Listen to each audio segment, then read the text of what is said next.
صحافت کی جو ہمارے پریس کلبز ڈیفینیشن دیتے ہیں وہ یہ دیتے ہیں کہ جی کوئی بھی بندہ جو صحافت کے پیشے سے منسلک ہے اس کا روزگار صحافت سے چلتا ہے وہ صحافی. صحافی ہونا وہ پیشہ ہے جس کے لیے کوئی تعلیم کی قید نہیں. یہ جو کچھ آپ کو نظر آ رہا ہے آپ اس کو جس پیمانے سے دیکھ رہے ہیں نا صحافتی پیمانے سے, یہ صحافتی چیز ہے. علیمہ خان نے اس کا بہت عمدہ سب جواب دیا. انہوں نے کہا ایک اڈا مار دی کو اچھا آپ آ رہے ہیں چلیے آ جائیے, دیکھیے آپ اشتعال نہ دلائیے نوجوان بچے. آج بھی وہ کہہ رہی تھی میں تو پولیس سے دور ہٹ گئی, میں ان تاکہ نوجوانوں کی طرف نہ کسی کی طرف. پی ٹی اے نے ٹیلی کام کمپنیز کو یہ کہا خود فائنانس کریں انسٹال بھی کریں, حکم دیا. خود وزیر داخلہ کہہ رہا ہے کہ ڈیٹا سیل پہ لگا ہوا پاکستانی. رانا ثناء اللہ صاحب جیت گئے ہیں سینٹ کا الیکشن ان اپوزڈ. میں تصور نہیں کر سکتا تھا کبھی کہ رانا ثناء اللہ صاحب اس طرح کی کسی نشست پہ وہ سینیٹر بنے گے. السلام علیکم, تھرڈ امپائر میں آپ کو خوش آمدید. صحافت ایک بڑا مقدس پیشہ ہے کیونکہ پاورفل مینز ان لوگوں میں انٹرسٹ کیے جاتے ہیں for the greater good of the society کہ وہ نظر رکھ سکیں ایک سوسائٹی کے اوپر اور ایک in a sense of a sacred mission اس کو لے کے چل سکیں. پاکستان کی صحافت میں کیا کیا قباحتیں اور کس کس قسم کے کبھی لوگ اس میں شامل ہو چکے ہیں, آج بہت سے کرداروں کی بات کریں گے یہاں پہ. اپارٹ فرام دیٹ انقلاب اور تختے الٹ گئے ہیں اس وجہ سے کہ سوشل میڈیا بلاک ہوا. اس کے علاوہ کرپشن بہت ہے ملک میں, اور ساتھ ہی ساتھ عمرہ کا لائف سٹائل دیکھ کے پھر نوجوانوں نے پھر کاخ عمرہ کو چھوڑا نہیں, سب کچھ جلا دیا اور حکمران بھاگنے پہ مجبور ہو. لیکن یہ زیادہ خوش ہونے کی ضرورت نہیں ہے, نیپال کی کہانی ہے, اس پہ کچھ بات کریں گے. اسی کے ساتھ جڑا ہوا ہے کہ کس طرح سے آپ کی ریاست آپ کی ذاتی زندگی پر سرویلنس کر رہی ہے, کن کن طریقوں سے کر رہی, ایک بڑی ڈیٹیل رپورٹ ہے, آج وہ آپ کے ساتھ شیئر کریں گے. لیکن سب سے پہلے یہ صحافت والا حبیب اکرم صاحب, السلام علیکم. وعلیکم السلام. سر ایک بہت پہلے میں نے پوپ جان پال کا پڑھا تھا, ہو سیڈ کہ journalism is a mission in a sacred sense because powerful means have been interested upon you for the greater good of the society. اس کو اس طرح سے یوز کریں کہ یہ ایک مقدس فریضہ ہے آپ کا. یہ کس قسم کے لوگ آ گئے ہیں اور کون کون آ گئے ہیں اس پہ میں بات کرتا ہوں. صحافت کی جو ہمارے پریس کلبز ڈیفینیشن دیتے ہیں وہ یہ دیتے ہیں کہ جی کوئی بھی بندہ جو صحافت کے پیشے سے منسلک ہے اس کا روزگار صحافت سے چلتا ہے وہ صحافی ہے. آپ تو بڑے عہدوں پہ رہے ہیں, بڑے بڑے آپ نے ہائر کیے ہیں لوگ, and I know so many anchors also, بڑے سینئر اینکرز ہیں جن کو آپ نے خود ہائر کیا. کرائٹیریا کیا ہو گیا, یہ کس قسم کے لوگ آ گئے ہیں صحافت میں؟ دیکھیے اکبر, صحافی ہونا وہ پیشہ ہے جس کے لیے کوئی تعلیم کی قید نہیں ہے. بالکل یہ نہیں ہے کہ آپ نے انجینئرنگ پڑھی ہے تو آپ صحافی نہیں بن سکتے. بالکل ٹھیک. اور پرانے وقتوں میں تو تعلیم ہونے کی بھی قید نہیں تھی, کوئی شخص اگر لکھ اور پڑھ سکتا ہے جی جی تو وہ بھی صحافی رہا. جی بالکل ٹھیک. اور بنیادی طور پر کام یہی ہے کہ آج کو اگر دیکھ لیں, آج جو جن بنیادی سکلز کی ضرورت ہے تو اس میں لکھنا, پڑھنا اور شاید بولنا اب اس میں شامل ہو گئے. تو یہی تین چیزیں ہیں جو کسی صحافی کی بنیادی مہارتیں. اور جو کوئی شخص ان بنیادی مہارتوں میں کچھ ڈسٹنکشن رکھتا ہو وہ صحافی بن جاتا ہے. ایک تو یہ ہے اس کی فنڈامنٹل. بالکل ٹھیک ہے. دوسری بات یہ ہے کہ کسی صحافی کو, اب کوئی شخص جس کے پاس یہ تین صلاحیتیں ہوں وہ خود سے تو نہیں صحافی بن جائے گا, وہ سیلف کلیم تو نہیں ہو جائے گا. آج کل ہو رہے ہیں, ٹھیک ہے نا. اس کے لیے ہمارے جب ہم نے جرنلزم شروع کیا تو اس کے لیے آپ کا ایڈیٹر کسی ادارے میں بیٹھا ہوا پروفیشنل آدمی, اس کا آنر نہیں, جی جی, وہ ایڈیٹر آپ کو ریکمینڈ کرتا تھا, آپ کے اس دعوے کو انڈورس کر دیتا تھا کہ آپ صحافی ہیں. اور میں آج صحافت میں ہوں اور میرا ایڈیٹر پچھلے 40 سال سے صحافت میں, تو وہ کہتا تھا کہ ہاں اب یہ نوجوان جو آیا ہے اس نے اتنا تجربہ حاصل کر لیا ہے, اب یہ خبر میرے اطمینان کے مطابق بنا بھی سکتا ہے, لکھ بھی سکتا ہے, بول بھی سکتا ہے, تو لہٰذا یہ جرنلسٹ ہے. ٹھیک. اب پھر اس کے ساتھ آ جاتے تھے پریس کلب. پریس کلب یہ بتاتے تھے ہمیں کہ آپ نے کم سے کم اتنے سال, 2 سال جرنلزم کیا ہو, آپ کو پھر کوئی ریکمینڈ کرتا تھا, وہاں پہ بھی ریکمینڈیشن پہ آپ کو ممبرشپ ملتی تھی. یہ تھے ہماری صحافت کے انٹری لیولز کے بنیادی تصورات. جی. اب کیا ہوا, جب ٹیلی ویژن آ گئے تو موسٹلی اخباروں سے لوگ آئے تھے, تو اخبار کے لوگوں نے بھی, ان لوگوں نے بھی وہ کرائٹیریا وہاں پر بھی رکھا. اگرچہ اس میں کچھ لوگ باہر سے بھی آئے جن کے اندر صلاحیتیں کچھ اور طرح کی تھی, جو کیمرہ فرینڈلی تھے, وہ لوگ آ گئے. اور ان لوگوں نے وہ لوگ بھی انہوں نے آہستہ آہستہ اپنے آپ کو صحافتی رنگ میں ڈھال لیا. تیسری قسم صحافت کی تھرڈ جنریشن جو میرے سامنے آئی وہ یہ ہے جن کے پاس ایک موبائل فون ہے اور وہ سمجھتے ہیں کہ انہیں صحافت کرنی چاہیے اور وہ اپنی صحافتی تربیت حاصل کیے بغیر انہوں نے صحافت شروع کر دی. یہ آپ اس کو براڈلی یوں کہہ لیں.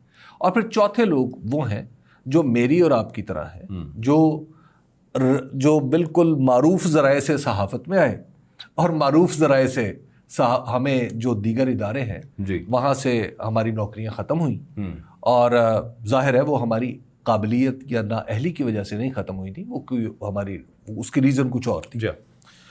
مطلب انفیکٹ ہمیں آفر کیا گیا تو پھر ہم نے یہاں پر جو ہمیں کام آتا ہے ہم وہی کر رہے ہیں. Just to add small point here, وہ ایک سینئر ہمارے دوست ہیں, جرنلسٹ ہیں, امیر عباس صاحب, ان کا پروگرام بھی کینسل ہو گیا.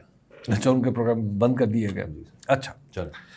اب سر ایسی پوزیشن میں جب ہم یہاں پہ آتے ہیں تو پھر اب کچھ لوگ ہیں جو یہاں پہ اس میدان میں ویوز کی لڑائی بڑی فیئرس ہے.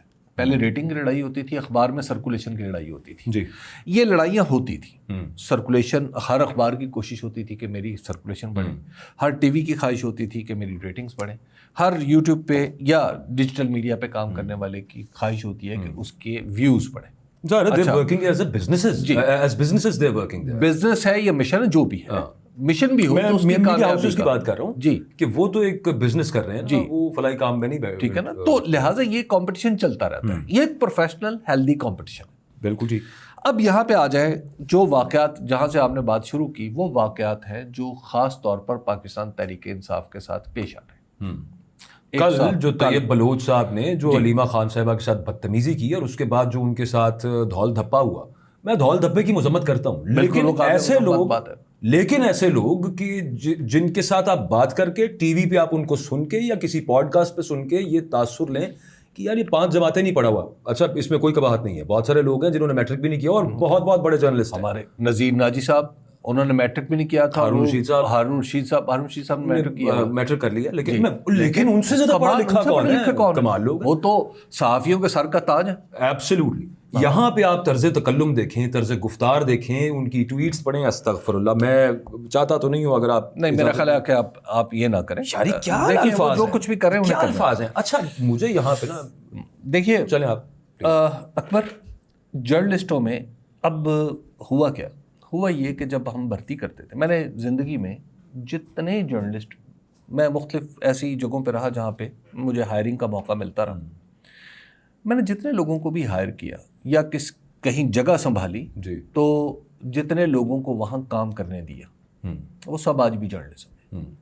میں نے اپنی پوری زندگی میں 2 جرنلسٹوں کو نکالا ہے, 2 لوگوں کو, وہ بھی ابھی پورے جرنلسٹ نہیں تھے. 2 لوگوں کو میں نے ان کی چھٹی کرائی. میں نے کہا جی آپ صبح سے آفس نہیں آئیں گے, آئی فائرڈ دیم, ٹرمینیٹڈ. رائٹ. اچھا, ان میں سے ایک جو ہے وہ آج بھی میرے شکر گزار ہیں کہ آپ نے مجھے بڑا اچھا کیا نکال دیا. اچھا, جو دوسرے ہیں ان کے بارے میں نہیں جانتا کہ وہ کہاں پہ. ٹھیک. اور ان دونوں کو جو نکالا وہ ڈسپلن کی وجہ سے تھا. ٹھیک ہے, ایک صاحب بہت اچھا لکھتے تھے, بہت اچھا بولتے تھے, لیکن ان کا مزاج صافیانہ نہیں تھا, لیکن ان کا بھی ایک ڈسپلن ایشو تھا جس کی وجہ سے میں نے انہیں وہاں دفتر سے نکالا. اور اس کے علاوہ بہت سارے لوگ جن کو جو جرنلزم میں جن کو میں نے کہیں موقع دیا, وہ سب کے سب ماشاء اللہ آج بھی کام کر رہے ہیں. اب یہاں پر سوال یہ پیدا ہوتا ہے کہ جو طیب بلوچ صاحب ہیں, طیب بلوچ صاحب کی میں نے گفتگو سنی. بہت سے ہیں سر, یہ تو چلیں ابھی بات کر رہے ہیں نا. طیب بلوچ صاحب ہیں, اور بھی لوگ ہوں گے, نوجوان ہوں گے اس کو معاش کے اس طرح کے. اچھا, طیب بلوچ صاحب کا میں لب و لہجہ اگر سنوں دیکھوں تو اگر میرے سامنے ان کا سی وی ہو اور میں ان کا انٹرویو کروں تو میں انہیں کبھی ملازمت پہ نہیں رکھوں گا. ٹھیک, یہ اس کی وجہ ہے کہ ان کا تلفظ بھی درست نہیں ہے اور ان کا آداب گفتگو بھی ٹھیک نہیں, ان کے آداب گفتگو بھی ٹھیک نہیں. اب یہاں پر سوال یہ پیدا ہوتا ہے کہ ایسے لوگوں کے پاس جب انہوں نے اپنی سکل کی بجائے, اپنی مہارت کی بجائے کچھ اور کو وجہ شہرت بنا لیا تو اس کا میں کیا. میں اسی لیے 1-2 ایکسرپٹ سنانا چاہ رہا تھا. نقل کفر نہ باشد. اچھا چلیں, ہم نے آپ کیا سر, ویسے یہ پڑھتے ہوئے بھی شرم آ رہی ہے. بس پھر اب نہ پڑھیں, چھوڑ دیں اس بات کو. دیکھیے, جو لوگ ہیں اب طیب بلوچ تو محض ایک استعارہ بن گئے نا. آپ کے بہت سارے ہم اثر، آپ کے ایج فیلوز، آپ کے کالیگز، آپ کے دوست، میرے سینئرز ہیں بہت سارے، مجھے زیادہ شکوہ مجھے ان سے ہے کہ جنہیں طیب بلوچ صاحب پر ہونے والا جو ہلکا پھلکا سا تشدد ہے، تشدد خیر ہلکا پھلکا کیا، فزیکل جو ان کے ساتھ ہوئی وہاں پہ عوام، اس پہ بعد میں آتے ہیں کہ وہ ٹھیک ہے غلط ہے، لیکن انہیں اس کی مذمت تو کرنا یاد آ گئی. لیکن طیب بلوچ صاحب کا جو طرز گفتار ہے، جو کل کے روز بھی تھا، جو اس سے بہت پہلے ٹویٹس میں اور ان کے ڈفرینٹ جملوں میں، فقروں میں عیاں ہوتا ہے، وہ انہیں نظر بھی نہیں آتا. اور ایسی بات نہیں ہے کہ انہیں پتہ بھی نہیں ہے، لوگوں نے اٹھا کے ان کے منہ کے سامنے رکھ دی ہیں سب چیزیں. اب ڈیجیٹل کا دور ہے، کوئی جا نہیں سکتا کہیں پہ. But I just feel to understand کہ یہ ہمارے senior journalist, Hum T V, ARY، Geo, Express, Samaa, Dunya, you name the channels, they are all in all these big channels. دیکھیے، اور وہ جناب پتہ نہیں طیب بلوچ کے ساتھ تو بہت بڑی زیادتی ہو گئی. اچھا، پرچہ ان کے خلاف پاکستان تحریک انصاف والوں. میں آپ کو ایک عرض کروں، یہ جو کچھ آپ کو نظر آ رہا ہے نا، آپ اس کو جس پیمانے سے دیکھ رہے ہیں نا، صحافتی پیمانے سے، یہ صحافتی چیز نہیں ہے. ٹھیک، یہ ایک سیاسی چیز ہے. جب بھی ایسی چیز ہو رہی ہو، یہ سمجھیے کہ یہ جو ابھی جن صاحب کا بھی آپ نے نام لیا ہے، کیا طیب، ہاں اچھا، وہ جو ہے بلوچ صاحب، جی، وہ صاحب، طیب کا مطلب ایسے پاک ہوتا ہے. اچھا دیکھیے، ہم بلوچ ہی کہہ لیتے ہیں. چلیے، جو انڈا پھینکنا ہے اور اس طرح کی حرکتوں کا ہونا، یہ بنیادی طور پہ ایک دوسرے کے ساتھ جڑا ہوا ہے. یہ اسی دن شروع ہوا ہے جی، اس دن طیب بلوچ کریکٹر تھا. اب آپ یہ سمجھ لیجئے کہ دراصل ہو کیا رہا ہے. ہوتا یہ ہے کہ جب اس طرح کے واقعات، تو میں آپ کو خبر نہیں دے رہا، میں آپ کو پیٹرن بتا رہا ہوں. جی جی. جب بھی پاکستان کے سسٹم میں کوئی چیز ہونے لگتی ہے، کوئی چیز نارمل ہونے لگتی ہے، مثال کے طور پہ آپ نے دیکھا ہوگا پچھلے کچھ عرصے سے، کچھ دنوں سے ایک کچھ چیز ہو رہی تھی کہ علیمہ خان صاحبہ اور عمران خان صاحب کی ملاقاتیں ہو رہی تھی. عمران خان صاحب کا مقدمہ جو تھا وہ چلنا شروع ہو گیا تھا. اور کچھ بات یہ بھی ہو رہی تھی کہ شاید اس مہینے یعنی ستمبر میں جو عمران خان صاحب کا اسلام آباد ہائی کورٹ کیس ہے، سزا معطلی والا، وہ بھی شاید لگ جائے. اچھا، یہ باتیں ہو رہی تھی. اب یہ باتیں نارمل ہیں، قانون کے، دستور کے دائرے کے اندر ہیں. ان سے یہ تاثر پیدا ہو رہا تھا کہ کہیں ایسا تو نہیں کہ عمران خان صاحب کے ساتھ کوئی صلح صفائی ہو رہی ہے، یا نارملسی کی طرف، کہ نارملسی کی طرف جا رہی ہیں چیزیں. اچھا، اس میں وہ لوگ جن کی وجہ وجود ہی یہ لڑائی ہے، جو عمران خان اور اسٹیبلشمنٹ کے درمیان دراڑ میں پلتے بڑھتے ہوئے حشرات جیسے لوگ ہیں. دراصل یہ ان لوگوں کا پرابلم ہے کہ وہ سمجھتے ہیں کہ جس دن اسٹیبلشمنٹ اور عمران خان یا PTI کے درمیان کوئی امکان نظر آیا ریکنسیلیشن کا، تو سب سے پہلی کیجولیٹی وہ لوگ ہوں گے. اس میں کوئی شک نہیں ہے. ٹھیک ہے. اب وہ جو لوگ ہیں وہ آل اکراس موجود ہیں. وہ نظر آنے والی حکومت میں بھی ہیں، وہ نہ نظر آنے والی حکومت، صرف سیاسی جماعتوں میں نہیں ہے. وہ زمین پہ بھی ہیں، وہ آسمان پہ بھی. ٹھیک. یہ ان لوگوں کی واردات ہے جو ڈالی جا رہی. اور علیمہ خان نے اس کا بہت عمدہ سب جواب دیا. انہوں نے کہا ایک اڈا مار دیا، کوئی بات نہیں. اچھا، آپ آ رہے ہیں، چلیے آ جائیے، کوئی بات نہیں. دیکھیے، آپ اشتعال نہ دلائیے نوجوان بچے. اچھا، نوجوانوں، میں جی پولیس سے تو پیچھے، آج بھی وہ کہہ رہی تھی میں تو پولیس سے دور ہٹ گئی، میں تاکہ نوجوانوں کی طرف نہ کسی کی نظر جائے. دیکھیے، وہاں پہ تو صورتحال یہ ہے. اب میری ذمہ داری لگی ہوئی ہے کہ میں نے آپ کو کچھ کرنا ہے.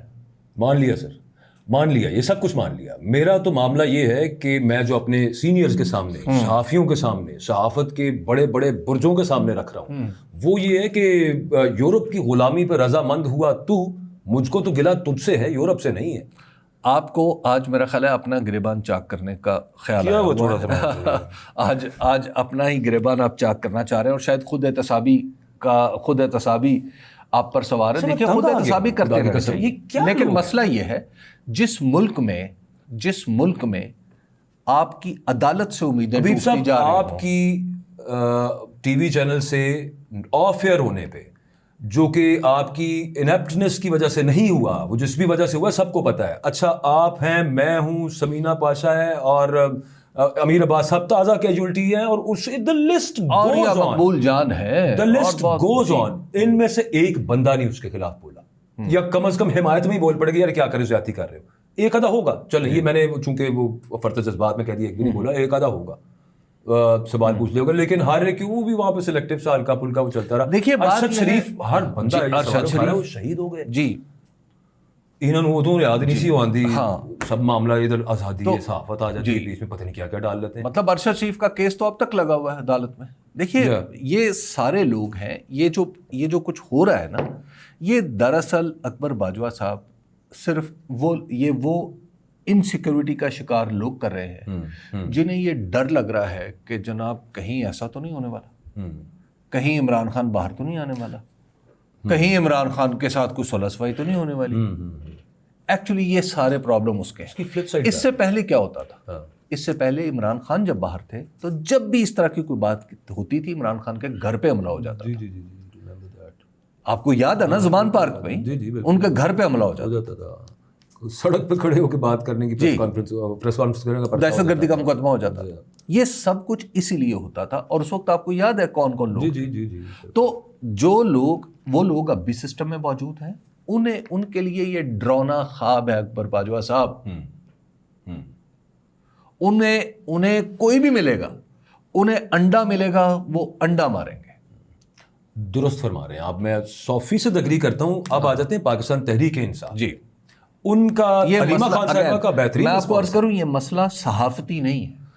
نہیں ہے, ایک درجے میں ہے. ایک سیکنڈ, صحافت میں آپ ہی مجھے بتا رہے, آپ صحافت میں اس طرح کے لوگ جو ہوتے ہیں جی, انہیں کوئی ٹی وی چینل اپنے پاس نہیں رکھتا الا یہ کہ مجبور نہ ہو جائے. رکھے ہوئے نا, وہی جو کل آپ بتا رہے تھے, ٹھیک ہے, نواب افضل آباد کا واقعہ, ٹھیک ہے. اچھا تحریک انصاف کی اس پہ جس طرح, لیکن وہ آتے کہاں سے؟ ہاں اچھا, وہ ویسے بہت ساری اس کی جگہیں ہیں آنے کی. جی اب تو کئی ہیں ماشاء اللہ. جی وہ ایک تو نہیں اب رہ گئی صرف. جی, جس طرح سے علیمہ خان صاحبہ نے اس کو کنٹین کیا اور جس طرح سے اس معاملے کو انہوں نے ہینڈل کیا, زبردست, ایکسلنٹ. ہاں, لیکن at the very same time P T I, آپ کے خیال میں, میری رائے تو یہ ہے کہ پی ٹی آئی کو بھی سمجھنا چاہیے کہ آپ کو اشتعال پہ اگر کوئی مجبور کر رہا ہے تو اس کے پیچھے کاز کیا ہے, وہ بھی تو سمجھیے. ایک بات. دوسری بات یہ کہ آپ کا اشتعال دلا کے آپ کو بہت نقصان آپ ہی پہ ڈال دیے یہ چیزیں. اس سے پہلے بھی بڑے بڑے واقعات, کیا میں نام, دیکھیے علیمہ خان صاحبہ, یہاں پہ دیکھیے علیمہ خان صاحبہ تو اس کو ہینڈل کریں گے, ٹھیک ہے نا. آپ ایک نوجوان کے سامنے کیا کریں گے؟ ایک نوجوان جو بچہ ہے اس کے سامنے آپ جب بار بار یہ بات کریں گے تو کیا ہوگا؟ دیکھیے جو لوگوں کی پسند و ناپسند ہے, آپ ان کے بارے, مثال کے طور پہ میں ایک دفعہ پڑھ رہا تھا کہ اسرائیل میں جو بہت بڑی نوجوانوں کی اسرائیل سے نفرت کی وجہ تھی, یعنی جو فلسطینی نوجوانوں میں, وہ ان کے والدین کی ان کے سامنے بیزتی تھی. جب آپ لوگ کارکنوں کے سامنے ان کے لیڈرز کو بے عزت کریں گے تو دیکھیں یہ ایک غلط بات ہے, یہ نہیں ہونا چاہیے. یہ ڈسکارڈ کا ایک اگلا لیول ہوتا ہے. جی, یہ بالکل اس کا مطلب آپ کے پاس دلیل ختم ہو گئی. اور اب میں کہیں پڑھ رہا تھا کہ کیمپین چل رہی ہے کہ جناب پی ٹی آئی کے پاس دلیل ختم ہو گئی ہے. اچھا, اگر پی ٹی آئی کے پاس دلیل ختم ہو گئی ہے نا تو پھر یقین رکھیے پاکستان سے دلیل ہی ختم ہو گئی. کمال ہے. ہاں چلیں, دلیل کی بات کرنی ہے تو وہ آج ہمارے دوست عطا اللہ تارڑ صاحب, جی عطا اللہ تارڑ صاحب نے ماشاءاللہ جو دردمندانہ ٹویٹ کیا ہوا, کس نے نہیں کیا. میں حیران رہ گیا ہوں کہ عطا اللہ تارڑ صاحب نے اس وقت, بہرحال اب کیا کسی کو یاد دلانا, یہ پیٹرنز کی بات کر رہے ہیں ہم اور دلیل کی بات کر رہے ہیں. نوجوانوں نے جین زی ریولوشن نیپال میں, جی, اور جو ویژولز ہیں آئی ایم شیور ناظرین نے بھی دیکھے ہوں گے, مطلب they've been playing all across social media, وہ سب ہم نے دیکھے ہیں. ان کا سب سے پہلا ان کا گلہ یہ کرپشن, یہ ایک بڑا جنرلائز سا ایک امپریشن ہوتا ہے, کئی دفعہ الزام ہوتا ہے. پھر اس کے علاوہ یہ کہ یار ان کا لائف سٹائل عمرہ کا, جس طرح سے دے موو اراؤنڈ, جو ان کے پاس بڑی بڑی گاڑیاں ہیں, جو ان کے محلات ہیں, اور ہم یہاں پہ کہاں پہ پس رہے ہیں. اور پھر جو اولی صاحب ہیں انہوں نے ایک تا حیات رہنے کا پلان بنا لیا وہاں پہ, چوتھی دفعہ وزیر اعظم بن گئے, بلکہ اپنے آپ کو بنا لیا انہوں نے, وہی تا حیات ہی کرنے کے چکر میں تھے. اور پھر آخری وہ the last Nile in the coffin was, بلکہ the straw that broke the camel's back was کہ سوشل میڈیا بین کر دیا. اس کے بعد پھر چک کے ادھر دا ادھر مار چھڑیا نوجوانوں نے سب کچھ. اب یہ اچھا، اور یہ ایک پیٹرن نظر آ رہا ہے ہمیں ایشیا کے اندر. جی Asia spring, South Asia spring کہہ لیں آپ، وہ جو بھی ہے وہ ہوتے ہوتے ایک دو ملک ہی بچے ہیں. وجہ کچھ ہے، وجہ اپنی اپنی ہے. جی لیکن بنیادی طور پہ حکومت کو وہ ریکیلیبریٹ کرنا چاہتا ہے پاور سٹرکچر کو. بلکہ انڈونیشیا میں تو اس کا جو انہوں نے عنوان رکھا ہے وہ ہے ری سیٹ دا سسٹم. یعنی ایکچولی یہ ساری تحریکیں ری سیٹ دا سسٹم کہہ رہی ہیں. دیکھیے اکبر، جو نیپال میں ہو رہا ہے نا، اس کے اوپر آپ کھل کے بات نہیں کر سکتے پاکستان میں. اس کی وجہ ایون انڈونیشیا میں جو ہوا ہے وہ اس پہ نہیں بات کر سکتے. بنگلہ دیش میں جو ہوا اس کا جائزہ نہیں لے سکتے. سری لنکا کا جائزہ آپ نہیں لے سکتے پاکستان میں. اس کی وجہ یہ ہے کہ یہ جو چاروں ہے معاملات، ان میں پاکستان کی چونکہ ایک مماثلت ہے، اور پاکستان کی طرح ان ملکوں میں بھی اسٹیبلشمنٹ کا ایک کردار رہا ہے. اب جب ہم یہاں پہ پاکستان میں رہ کے بات کریں گے نا، تو عین ممکن ہے کہ آپ کو اور مجھے بھی چپیڑیں پڑ رہی ہیں. ٹھیک ہے نا؟ لیکن اب مسئلہ یہ ہے کہ آپ یہاں پہ کھل کے اب مکالمہ بھی نہیں کر پا رہے. آپ نے ابھی جو باتیں بتائی، جو نیپال والی کازز ہیں. نیپال میں کیا آپ نیپال میں کیا، اور نیپال کا 33% of the GDP comes from the workers remittances. عرب میں آپ جا کے دیکھیں، آپ کو the lowest paid workers Nepali. ویسے تو ماشاءاللہ پاکستانی بھی ان کے قریب ہی پہنچ گئے ہیں، جس طرح کہ ہم پاکستانیوں نے اپنا حال کر لیا ہوا ہے. لیکن دا لوئسٹ پیڈ ورکرز نیپالی. اچھا، وہ نیپالی روپیہ 2 روپے کا کام کر کے اپنے ملکوں میں پیسے بھیج رہے ہیں، اور ان کے پیسے جو ہیں وہ کس طرح کے اللہ تللوں میں اڑ رہے ہیں. وہاں پہ گورنمنٹ کا بہت بڑا بزنس ہے، اور انہوں نے اس بزنس میں اپنے ہی بچے بھائی بند بٹھا دیے. Elite capture. اچھا، وہاں پہ جب بچوں نے کام شروع کیا، بچوں کے لیے نوکریاں تو ختم ہو گئی، اور سرکار نوکریاں دے بھی نہیں سکتی. پاکستان میں بھی نوکریاں اب میں آپ کو عرض کروں یہ بڑوں کے بچوں کے لیے ہیں، چھوٹوں کے لیے نہیں رہی. میں آپ کو بڑا سیریس میرا اس کے اوپر کنسرن ہے. I don't have data. وہ پتہ کیا، یہ جو اچانک ہمارے باہر کے وظائف ہیں نا، جب میں لوگوں کو دیکھتا ہوں نا کہ اچھے ملکوں کے وظیفے کن لوگوں کو ملتے ہیں، جب میں ان کا پروفائل دیکھتا ہوں، بالکل ٹھیک، یس، تو میرے ذہن میں شکوک و شبہات پیدا ہو جاتے ہیں کہ یہ آخر کیسے افلاطون بن افلاطون کیسے پیدا ہو رہے ہیں. اور میں جو ہوں وہ جاہل مطلق ابن جاہل مطلق کیوں؟ بالکل ٹھیک. میں کیوں ہوں؟ یہ میرے ذہن میں سوال آتا ہے نا. یہ پاکستان میں ہو رہا ہے. آپ کا ہائر ایجوکیشن ڈپارٹمنٹ کر رہا ہے. اچھا، آپ اس کو دیکھے چلے جی، وہ سارے لائق ہوں گے. میری قسمت خراب کہ میرا باپ بھی نالائق، میرا دادا بھی نالائق، میں بھی نالائق، میری اولاد بھی نالائق. ایک پا دیں نہیں، کوئی نہیں ڈالتا. اب وہ چھوڑ دے. وہ آپ کو ملے گا رومانیہ. نہیں، ہمارے یہاں سے ایک آدھا ڈال دیں گے. دیکھیں یہ بھی کہاں تھا چلا گیا. ٹھیک ہے، اچھا، یہ شاید ہوتا ہو، ورنہ موسٹلی ہمارے لائقوں کا جو انجام ہے وہ للو پنجو ملکوں میں ہوتا ہے. امریکہ، یورپ، بھائی لوگوں سے مراد وہ بڑے لوگ. اچھا، اب جناب جب آپ اتنا معاملہ اتنے سکویز کرتے جائیں گے سسٹم کو، اور آواز کی حالت یہ ہے آپ اٹھانے نہیں دیں گے کہ ایمنیسٹی آپ کے بارے میں کیا کہہ رہی ہے. سے پہلے سوشل میڈیا پہ نا وہ پتہ ہے کیا کہتے ہیں کہ یہ ایول میڈیا ہے وہاں پہ. جی، یہ نیپال میں بھی کہہ رہے تھے. نیپال ہی کی بات کر رہا ہوں. اچھا، نیپال ہی کی بات کر رہا ہوں سر. نیپال میں یہ ایک ایول میڈیا ہے. یہ قومی سلامتی کے لیے نقصان دہ ہے، یہ لا اینڈ آرڈر کے لیے نقصان دہ ہے، یہ نیشنل انٹرسٹ میں نہیں ہے سارا کچھ. اور الٹیمیٹلی وہاں پہ جو وہ ہو گیا ایمنسٹی انٹرنیشنل پہ. اب مسئلہ یہ ہے، اب جو ہم کر رہے ہیں جی وہ بھی تو یہی ہے نا. ایمنسٹی انٹرنیشنل کیا بتا رہی ہے آپ کو؟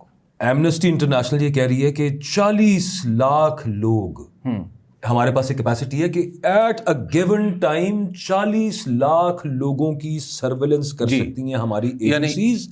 ایک سسٹم ہے لمز ہے لافل انٹرسیپٹ مینجمنٹ سسٹم ہے. لافل پتہ نہیں کیوں لایا، وہ کسی سے پوچھتے تو ہے نہیں. بشرا بی بی صاحبہ کا جو کیس ہے اس کا ذکر ہے اس میں ایمنسٹی کی رپورٹ کے اندر بھی، کہ اس کے بعد جب اسلام آباد سپریم کورٹ میں بلا کے پوچھا گیا ٹیلکوز کو PTA کو خاص طور پہ. تو وہاں سے پتہ چلا کہ کہانی کی کھلی ہوئی ہے. جی, اور پھر ایک فوری قانون کا پتہ نوٹیفیکیشن بھی جاری کیا گیا. ہاں جی, اور یہ سب معاملہ ہوا. اب میں تو اکثر کہتا ہوتا ہوں سر دوستوں کو, میں ناظرین سے بھی ریکویسٹ کروں گا کہ جب آپ, اچھا اس سے پہلے میں یہ بتا دوں کہ خاص طور پہ اس کے اندر پولیٹیشنز, جی,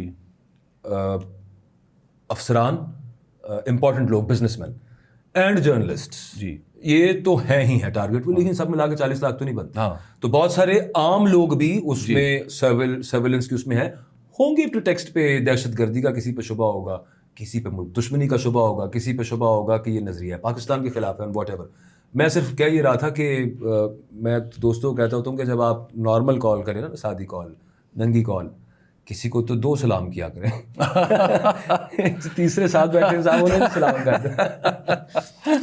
تو دیکھیے اکبر, یہ جو کچھ ہم کر رہے ہیں, یہ ایمنیسٹی نے جو رپورٹ دی ہے, اس میں آپ صرف ابھی جو ہم نے جب سے بات شروع کی, میں تھوڑا سا اس کا جی پلیز بتا دوں. اچھا, یہ ایک جو لمز ہے میس سرویلنس, اس کے اندر ہو رہی ہے لافل انٹرسیپٹ مینجمنٹ سسٹم کے اندر. پھر اس کے بعد ایک مانیٹرنگ سینٹر ہے MCNG, وہ جو ڈیٹا ایٹ ٹائمز انکرپٹڈ, اور پھر اس کے علاوہ دوسرا جس میں SMS ہیں, جس میں فون کالز ہیں, اینڈ انٹرسٹنگلی آپ ویب سائٹ کون سی کھولتے ہیں, دے نو دیٹ. بلکہ میں تو اس میں پڑھا تھا, یہ بھی لکھا ہے کہ آپ VPN لگاتے ہیں تو تب بھی آپ کی لوکیشن, تب بھی آپ کی لوکیشن کہ یہاں پہ بیٹھے کسی شخص نے VPN لگایا. تو یہ جو MCNG جو ہے نا, یہ جو سسٹم ہے, یہ پھر اس کو بعد میں اینالائز کرتا ہے تمام اس ڈیٹا کو, جس کے اندر ویب سائٹ براؤزنگ, ایپ کون سی یوز کی ہے آپ نے اپنے فون پہ, کون سی ایپ آپ نے کھولی ہے, ابھی آپ کیا کھول کے بیٹھے ہوئے تھے. مجھے یہاں سے نظر نہیں تھا آ رہا, میں تھوڑی دیر پہلے, اچھا ہاں آپ کو میرا نہیں آ رہا ہوگا, ہاں, لیکن وہ کسی اور کو نظر آ رہا ہے. بالکل, اچھا سے پوچھ لیں. ایک سر فائر وال کا آپ بیچ میں آگے آ جاتے ہیں. فائر وال کی جو انہوں نے بات کی ہے, یہ بھی بڑا انٹرسٹنگ ہے. اس کے اندر یہ WMS 2.0 ہے, that is web monitoring system.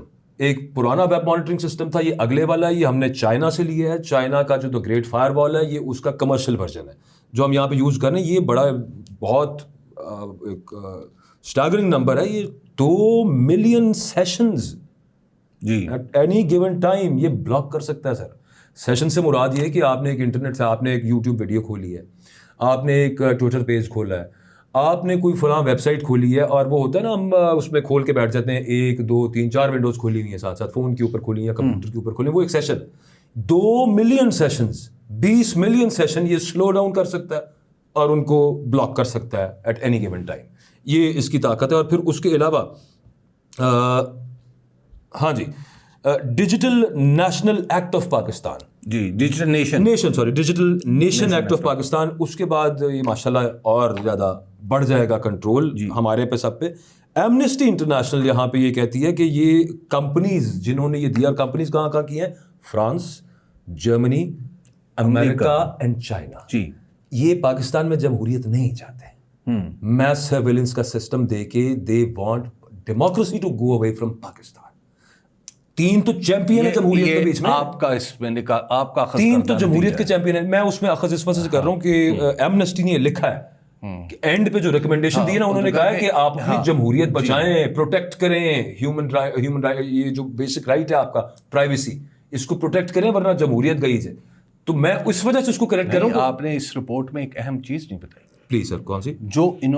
جو ایمنیسٹی نے بتایا کہ 2024 کے الیکشن میں سسٹم کو استعمال کیا گیا PTI کے خلاف. وہ سر اس کا جو ڈیٹا تھا وہ جی PTI کی ویب سائٹ نہیں کھل رہی تھی. سر وہ کہتے ہیں کہ امیدواروں کی کیمپین بھی جو انٹرنیٹ کے اس سسٹم کے ذریعے روکی گئی. 24 دفعہ اس سسٹم کے تھرو 24 دفعہ 2024 میں انٹرنیٹ بند کیا گیا. الیکشن کے روز بند کیا گیا, ڈفرینٹ الیکشنز کے روز بند کیا گیا, جب پروٹیسٹ ہوتے تھے تب بند کیا گیا. PTI کی ویب سائٹ بلاک کی گئی ہے جی, اور وہ کس طرح سے PTI سینٹر کا ٹارگٹ کیا, اور 24 دفعہ ایک سال میں, یعنی مہینے میں 2 دفعہ انٹرنیٹ بند ہو اور دنیا کو نہیں پتا چلے گا کہ ہم کیا کر رہے ہیں. اب آپ ذرا مجھے یہ بتائیں کہ ہم نے شروع کہاں سے کیا تھا, جہاں سے گفتگو کا آغاز کیا تھا جرنلزم سے, اور اب ہم ایمنسٹی تک آئے ہیں. ہم نے جتنی گفتگو کی ہے, اس گفتگو میں صرف یہ جو سارا ہمارا رونا اور ماتم ہے, یہ صرف ایک وجہ سے, وہ یہ ہے کہ آسمان کو عمران خان پسند نہیں. آپ عمران خان کو اس ایکویشن سے نکال دیں, ایکچولی کہانی یہ آپ کرتے ہی کچھ نہیں. آپ نے ابھی 26ویں آئینی ترمیم ان کے لیے کی, آپ نے عدالتوں کو اوپر کاٹھی ڈالنے کی کوشش کی, یہ صرف ایک عمران خان کا راستہ روکنے کے لیے آپ نے کیا کچھ کر لیا ہے اور بنا پھر کچھ نہیں.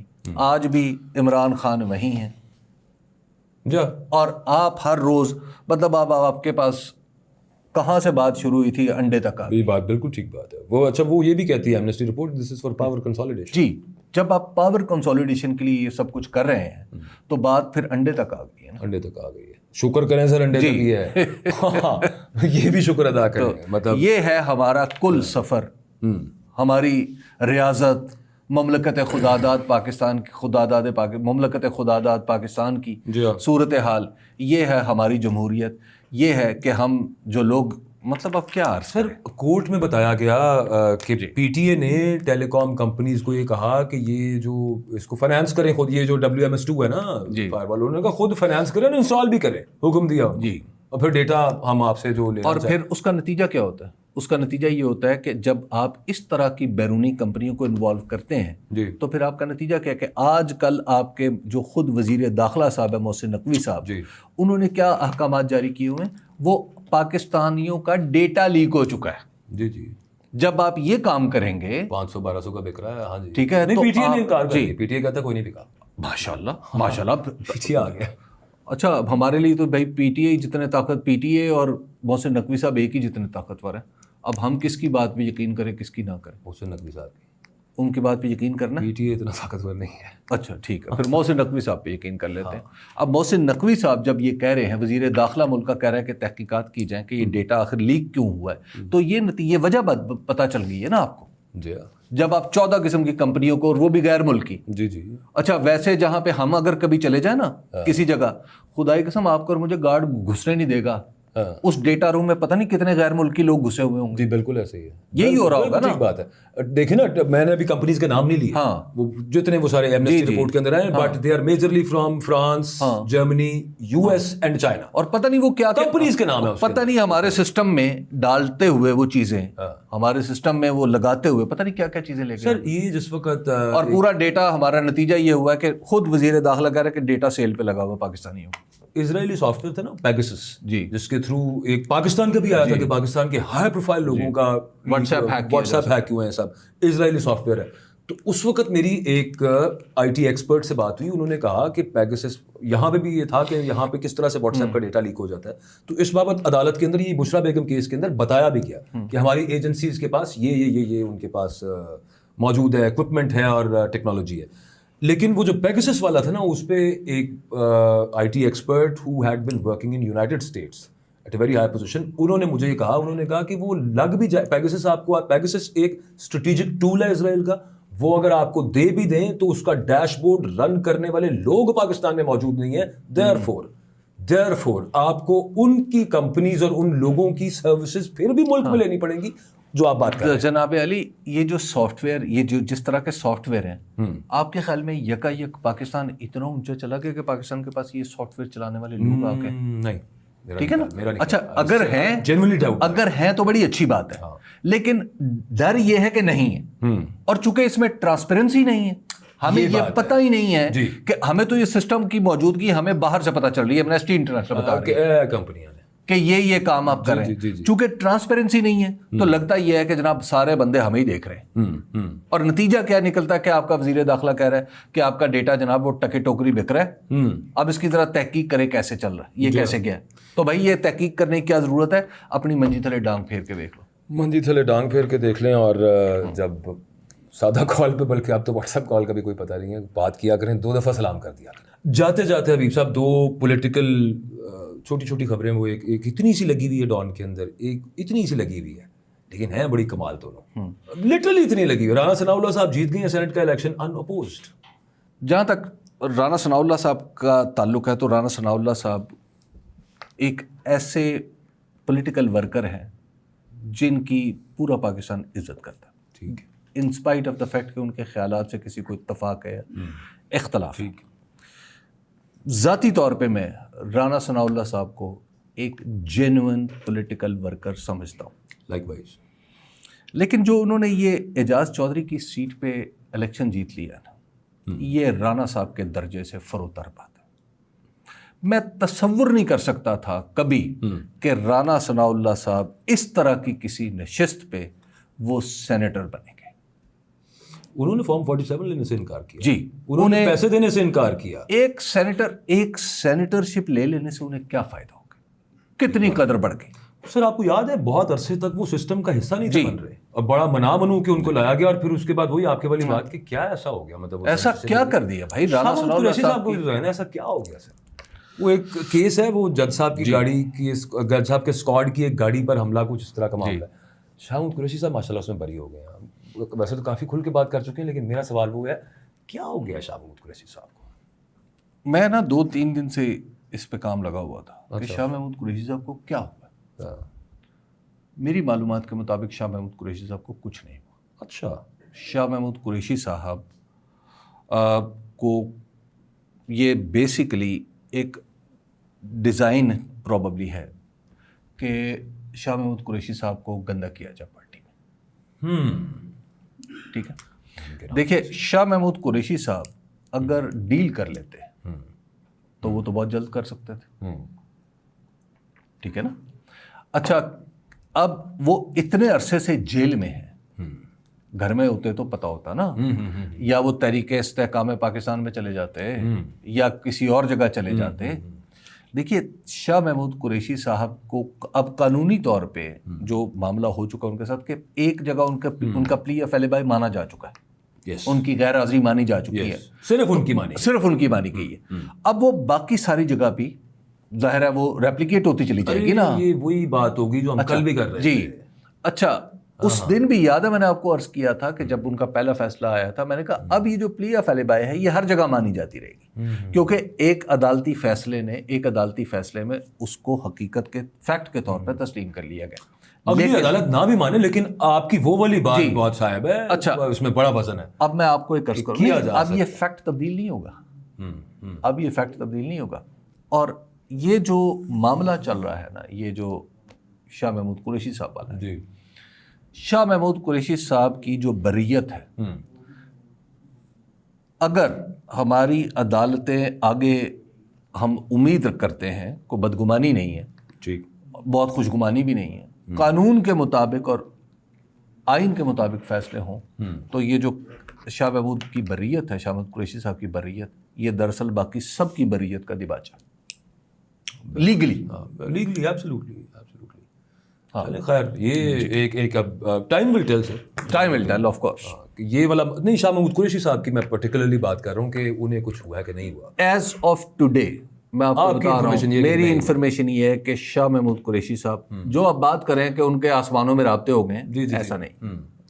ایز آف ٹوڈے نہیں. It is by design. یہ اس میں کوئی دوسری رائے نہیں ہے کہ پاکستان تحریک انصاف میں یہ کچھ عرصے سے باقاعدہ ایک پالیسی کے تحت کیا گیا ہے بہت سارے لوگوں کے ساتھ کہ ان کو گندا کر دیا جائے, ایکسٹراڈنری کسی کو فیور دے کے اور باقیوں کو ایکسٹراڈنریلی دبا دیا جائے. ایک پراپر ایک پالیسی, ایک اسٹریٹجی کے تحت کیا جا رہا ہے. But at the very same time will tell کہ شاہ محمود قریشی صاحب اب ہوتے بالکل بری ہو کے جب باہر آتے ہیں تو کیا پھر معاملات کیا ٹون اینڈ ٹیلر اختیار کرتے ہیں. ہمیں اجازت دیں. اللہ حافظ.